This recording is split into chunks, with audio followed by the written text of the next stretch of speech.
François Hollande, l'interview du Point, maintenant, incarnée ce soir par Sylvie-Pierre Brossolette. Bonsoir. Bonsoir François Hollande. Ben. Alors, c'est à moi. Sylvie, allez-y. Je voudrais revenir sur cette tonalité de la campagne qui est extrêmement violente. Je sais que vous ne voulez pas entrer dans ce jeu-là, mais tout de même, est-ce que vous pouvez vous laisser quand même insulter comme ça à longueur de discours, avec un président qui en plus fait des propositions tous les jours?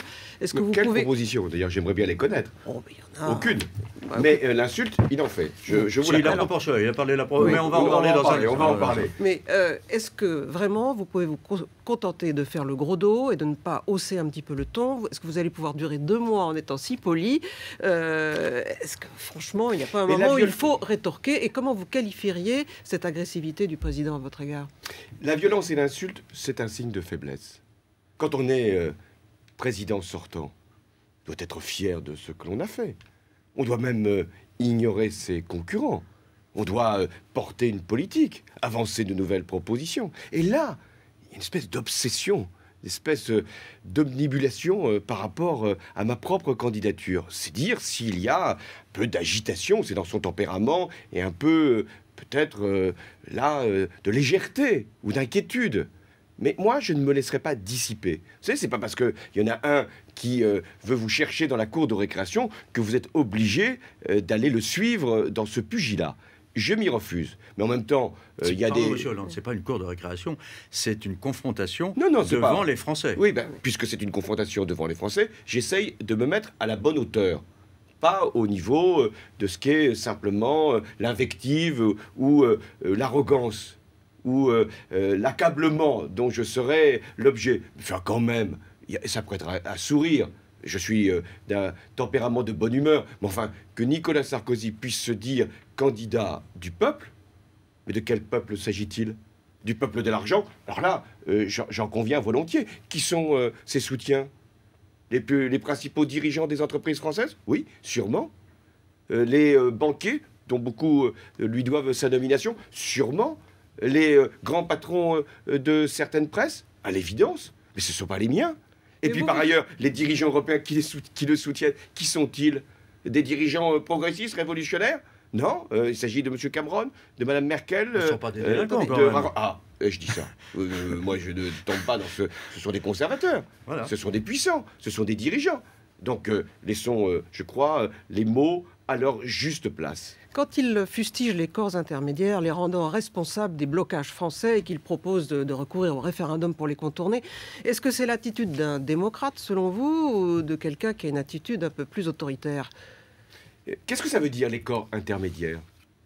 C'est-à-dire les élus de la République? Je les respecte. Les partenaires sociaux? Je les considère. Les grandes associations? Je m'incline devant leur engagement. Et même les groupes de citoyens qui s'organisent pour défendre parfois des intérêts légitimes, je les entends. Mais alors cette démarche pour pouvoir les contourner, qu'est-ce que c'est?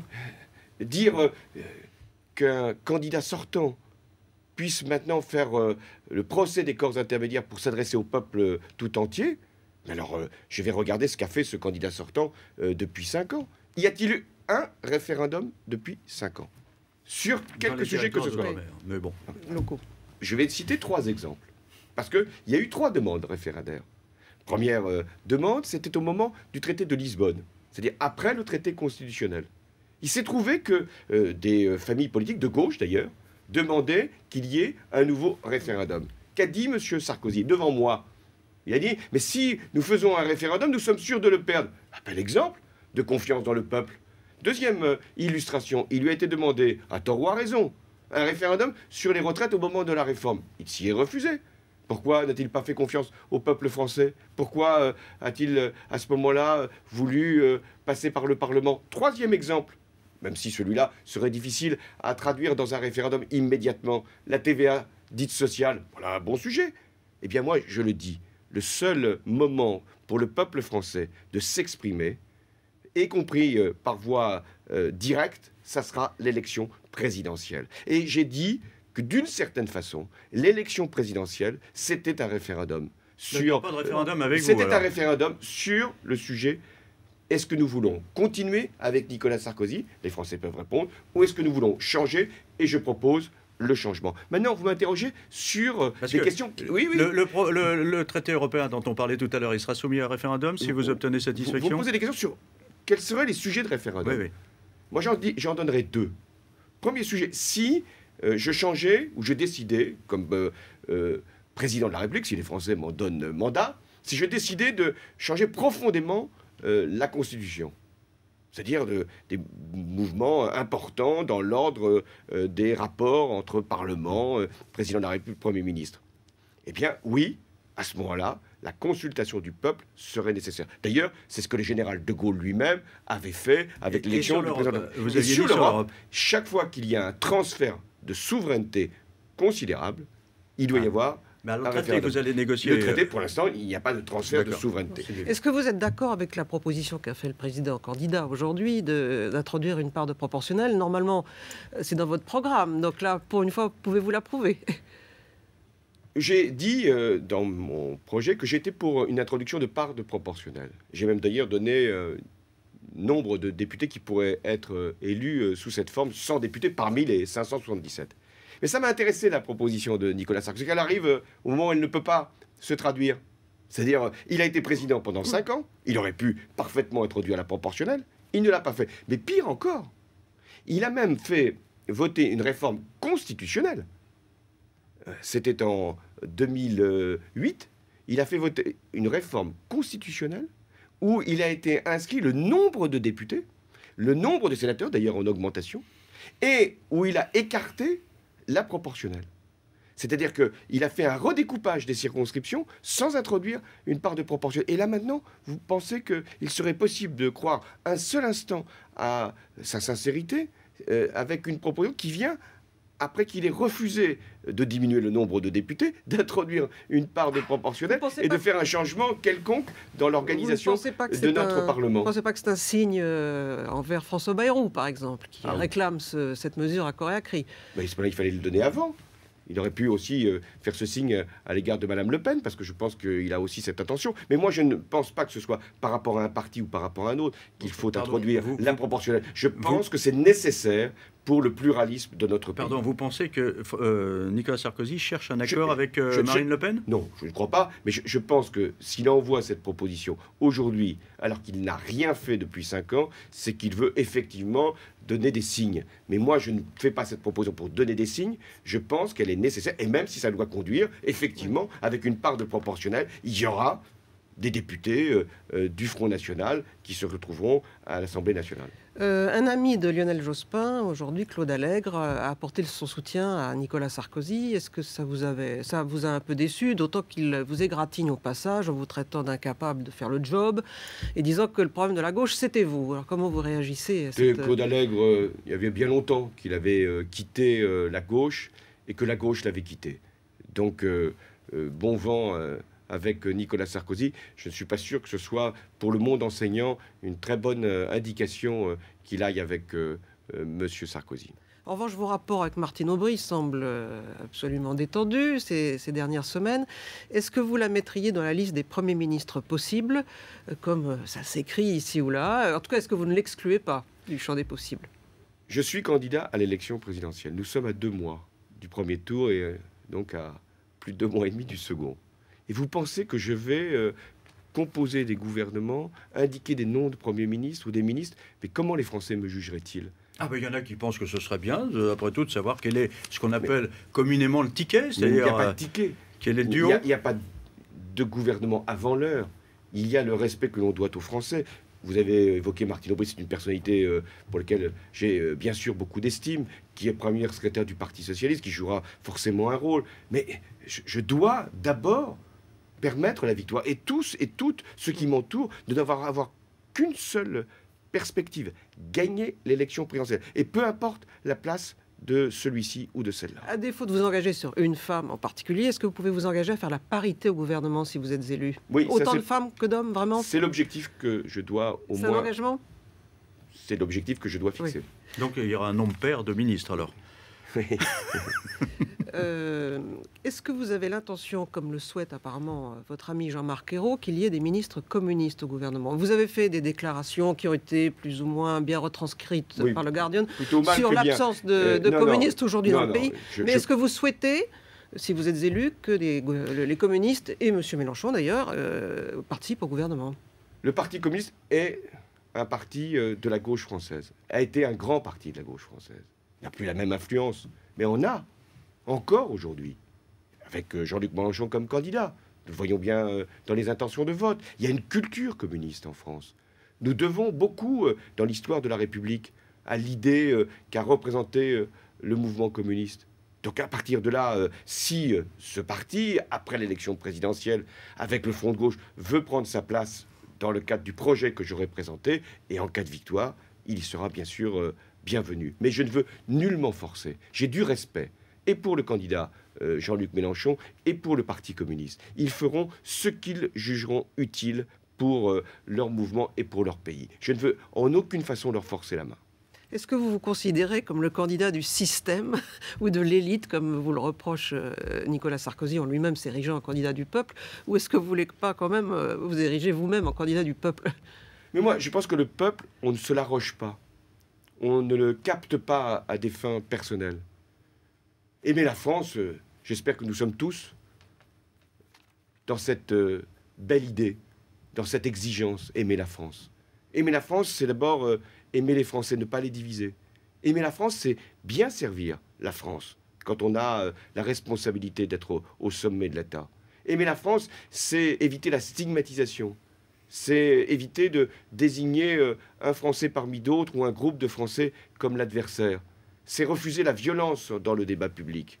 Aimer la France, c'est essayer de la relever, de la redresser, de l'élever, et de ne pas lui parler à un peuple comme on parle à une foule. Parce que le peuple, c'est plus qu'une foule. Le peuple, c'est un corps qui veut se déterminer librement, respectueusement, positivement. Alors, j'y reviens, le système, vous vous rendez compte, j'ai entendu ça, mais quel serait mon système? Je serais issu de quoi, moi? Chacun me connaît. Personne n'est en l'ignorance de ce qu'est ma famille, on est candidat des sondages vie. Et des médias. Ah ben alors, je fais juste cette observation. Si être le premier dans les sondages et être le candidat du système, c'est ne rien comprendre à ce qu'est une intention de vote. Pardon, mais est-ce que gagner l'élection présidentielle serait être le candidat du système? Non. Être le candidat du système, c'est être le candidat, hélas, du système financier, du système économique, du système libéral. Et je connais un candidat qui répond à cette définition. Candidat du système, ça peut vouloir dire conservateur. Je vais vous dire pourquoi. Parce que tout à l'heure, vous avez fait l'éloge des corps intermédiaires, élus de la République, partenaires sociaux, etc. Or, dans votre livre, là, Droit d'inventaire, vous parlez des autres sociodémocrates en Europe et vous dites, nous, Français, enfin socialistes français, on a fait un État boursouflé et on a la manie d'inventer des usines à gaz sociales coûteuses financièrement et de faible rendement en termes de justice, avec ce paradoxe français, c'était dans Devoir de vérité, pardon, en 2006, avec ce paradoxe français, un haut niveau de prélèvements obligatoires et des inégalités qui s'élargissent. Et dans le fond, ce que suggère Nicolas Sarkozy, c'est que vous êtes pour le maintien de ce système, des usines à gaz, de l'État boursouflé, etc. Mais je ne suis pour le maintien de rien qui soit inutile. Ce qui est inutile ne doit pas durer. Mais ce qui est précieux, ce qui est essentiel, le droit à la santé, la question des retraites, la possibilité de pouvoir avoir un soutien en moment où on est chômeur, mais j'y tiens. J'y tiens pas pour moi-même, j'y tiens parce que c'est ce qui permet à notre pays de tenir dans une période de difficulté, ce qui donne de la dignité. Alors ce serait trop simple. On dirait, vous êtes conservateur parce que vous voulez garder les droits des Français pour se soigner, pour se loger. Il faut changer les habitudes pour conserver les droits. Mais aujourd'hui, hélas, nos concitoyens, ils ont perdu des droits. Ils ont perdu des droits pour se soigner, c'est plus cher. Il y a des dépassements d'honoraires, il y a des taxes qui les frappent, les mutuelles sont aujourd'hui fragilisées. C'est plus dur pour partir à la retraite, c'est plus dur pour trouver un logement, c'est plus dur pour avoir une prestation quand on est chômeur, parce qu'il y a là, tout est fait pour détourner par rapport à ce qui doit être un droit essentiel. Donc voilà, ce que je défends, ce n'est pas un système, ce que je défends, ce sont des droits. et des droits fondamentaux. Alors après, qu'il faille faire des économies, qu'il faille demander des contreparties, je suis tout à fait favorable. Mais j'invente aussi des propositions, et notamment... Justement, en quoi êtes-vous moderne? Mais, je vais prendre un exemple. On vous reproche de ne pas faire d'innovation, de refaire un programme avec des anciennes recettes, enfin des recettes classiques, et on dit, mais où sont les éléments neufs de son projet pour la France? Prenons quelques exemples. Contrat de génération. Je suis le seul à faire cette proposition. Et je trouve que c'est la plus belle cause qu'il puisse être possible pour un candidat de donner. Pourquoi? Qu'est-ce que c'est quoi le contrat de génération? L'employeur qui gardera un senior, puisque nous avons un problème de chômage aujourd'hui précoce de salariés qui sont pas assez âgés pour partir à la retraite, mais déjà trop âgés pour rester dans l'entreprise. L'employeur qui garde le senior jusqu'à ce qu'il puisse partir à la retraite et qui embauche un jeune avec un contrat à durée indéterminée, eh bien cet employeur-là ne paiera pas de cotisation sociale sur les 2 emplois. Donc ça permet de transmettre un savoir-faire. Ça permet de garder... C'est toujours des baisses de charges. Enfin, c'est un système assez classique. Je préfère qu'une baisse de charge soit utile pour l'emploi d'un senior et qui permette aussi d'embaucher un jeune avec un contrat à durée indéterminée que de continuer à verser 25 milliards d'exonération de cotisations sociales sans aucune contrepartie. Et vous en ferez combien de contrats de génération? Parce que dans le changement, c'est maintenant, ça n'est pas indiqué. Nous pouvons avoir la perspective d'en faire sur le quinquennat 500 000, mais de toute façon, ça sera pris sur les exonérations actuelles de cotisations sociales. Donc ça ne créera pas de coûts supplémentaires, ça permettra de donner une incitation forte aux entreprises qui se comportent bien. Vous parlez de maintien. Est-ce que vous allez maintenir les très hauts fonctionnaires qui ont été nommés par l'actuel pouvoir, notamment dans le domaine de la police et de la justice? Est-ce que vous pourrez gouverner avec ceux mis en place par Nicolas Sarkozy? C'est vrai qu'il y a eu un État UMP qui s'est installé. C'est vrai que Nicolas Sarkozy, et il en a lui-même pris la responsabilité, puisqu'il a été ministre de l'Intérieur puis président de la République, donc 10 ans, a mis un système, alors là, un vrai système, en place, au niveau du ministère de l'Intérieur, avec un certain nombre d'excès dont les tribunaux sont aujourd'hui saisis, puisqu'il y a même un responsable de la police qui est mis en examen et un procureur qui l'est aussi. Dans la justice aussi, il y a eu des nominations de procureurs qui ont été des amis du pouvoir. Eh bien, nous aurons à faire, sans qu'il y ait là encore de brutalité, sans qu'il y ait d'excès, à remettre l'État républicain à sa place. Et aucun de ceux qui aujourd'hui exercent des responsabilités et qui sont loyaux n'ont à s'inquiéter, mais en revanche, ceux qui sont liés à ce système auront forcément à laisser la place à d'autres. Vous ne parlez pas beaucoup d'immigration. Est-ce que vous partagez... On ne m'avez pas encore interrogé là-dessus, donc faites-le. Est-ce que vous partagez le point de vue qu'avait mis François Mitterrand en 1989, comme quoi il y a un seuil de tolérance en France sur le nombre des immigrés acceptables sur notre sol? Vous savez, aujourd'hui, il y a 200 000 nouveaux immigrés qui arrivent sur notre territoire de manière légale. Donc il y a eu finalement une maîtrise, mais autour d'un chiffre qui reste de 200 000. Donc c'est sous le gouvernement de M. Sarkozy, 200 000. Il y a 30 000 étrangers qui sont régularisés chaque année. Donc moi, qu'est-ce que je propose? Je propose que sur l'immigration légale, nous en restions à des chiffres comparables, c'est-à-dire par rapport à ce qui est d'ailleurs la règle internationale quand il s'agit d'asile. Il n'y a pas de ce point de vue-là à intervenir, c'est une règle internationale. Quand il s'agit de regroupement familial, ce sont des règles européennes. Nous avons 2 variables possibles, ce sont les étudiants étrangers, et nous avons vu que nous avons besoin d'avoir des étudiants étrangers, c'est une chance pour notre pays, et pour l'immigration économique, aujourd'hui, c'est 30 000 seulement. Et donc, nous voyons bien qu'il y aura là nécessité d'un débat qui se fera chaque année sur l'immigration économique nécessaire. Mais je reviens parce que j'entendais le candidat sortant faire des démonstrations fausses sur la régularisation des clandestins. Jamais, vous entendez bien, jamais, je n'ai pris une déclaration laissant penser qu'il y aurait une régularisation massive des sans-papiers. Jamais. Vous ne me retrouvez jamais un propos de ma part. Dans le texte que j'ai écrit, le projet, il est parlé d'une régularisation au cas par cas. Donc, vous avez là la preuve que le candidat sortant, qui veut tellement utiliser la peur, l'effroi même de l'arrivée de la gauche au pouvoir, utilise là ce chiffon, alors que j'ai toujours précisé que ce serait sur la base de critères et au cas par cas. 30 000 aujourd'hui sont Un dernier- régularisés par Nicolas Sarkozy. En Un 30 dernier secondes. point, le 21 avril, à l'envers ou à l'endroit, est-ce que c'est un risque qui est en train de s'estomper? Non, c'est toujours un risque. Et moi, je ne crois pas qu'il y ait là un duel à installer. Je ne suis pas dans une espèce de confrontation personnelle ou politique avec le candidat sortant. Il y a tous les candidats qui sont là. Nous sommes à 2 mois. Il y a des sondages sans doute. Mais à un moment, chacun sera à égalité devant les médias et donc l'accès aux ondes et à l'audiovisuel. Et donc, il y a toutes les possibilités d'un ordre que je ne connais pas. Et je me bats pour être au plus haut au premier tour. Parce que je pense qu'il y a toujours un risque. Parce que moi, j'ai vécu le 21 avril 2002. Alors, je fais en sorte d'échapper à cette malédiction qui a conduit effectivement la gauche à être écartée parce qu'elle s'était dispersée, qu'elle n'avait pas perçu le danger. Donc, je me battrai pour que les électeurs fassent le choix de me mettre, s'ils en décident, au plus haut pour gagner l'élection présidentielle au second tour. Merci Merci. Sylvie-Pierre Merci. Brossolette. On va marquer une pause pour le journal de 19h et puis on vous posera des questions sur des questions de société et puis on cernera un peu plus, enfin on essaiera de cerner un peu plus votre personnalité sur le plan politique, savoir quelle gauche exactement vous voulez incarner.